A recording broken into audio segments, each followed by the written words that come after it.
តោធម្មនីបាទដែលអញ្ជើញមកអំពីខណ្ឌដង្កោរាជធានីភ្នំពេញបានទទួលជ័យជំនះនៅជើងទី2ទៅលើបារមីឯកមានជ័យ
បញ្ចេញលបឿនជាបន្តមកទៀតនេះបាទដែលជាជើងទី2បានឆ្លងផុតកងភ័ណ្ឌទី1ហើយសម្រាប់គូដែលបានបន្ថែមលបឿនមកឆ្លងកងភ័ណ្ឌទី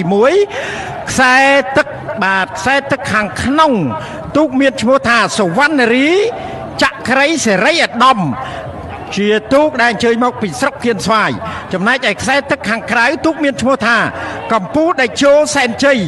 ដែលស្ថិតនៅក្នុងវត្តរតនបុប្ផារាមព្រែកអញ្ចាញស្រុកមុខកំពូល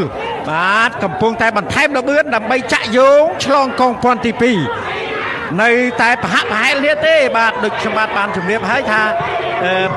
គូនេះគឺនៅតែប្រហែលគ្នារវាងកម្ពុជាដេជោសែនជ័យជាមួយនឹងសវណ្ណរីចក្រីសេរីឧត្តមបាទប៉ុណ្ណេះបាទឥឡូវនេះឆ្លងបាទចាប់យោងឆ្លងកងភ័ណ្ឌទី2ហើយសម្រាប់កម្ពុជាដេជោសែនជ័យនិងសវណ្ណរីចក្រីសេរីឧត្តមតែមើលឃើញថាប្រហែលគ្នាបាទចាំមើលមកដល់មុខវេទិកាកិត្តិយសហើយគៀកទៅនឹងខ្សែប្រត់តែយ៉ាងម៉េចដែរលបឿនកម្ពុជាដេជោសែនជ័យនិងសវណ្ណរីចក្រីសេរីឧត្តមបាទជើងទី1គឺសវណ្ណរីចក្រីសេរីឧត្តមទទួលជ័យជំនះតែឥឡូវចាំមើលជើងទី2ប្រហែលគ្នាបាទយ៉ាងម៉េចទៅហើយខ្សែទឹកក្នុងបាទគៀកគ្នាមែនទែនគូនេះបាទ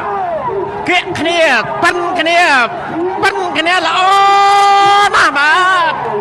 សុំ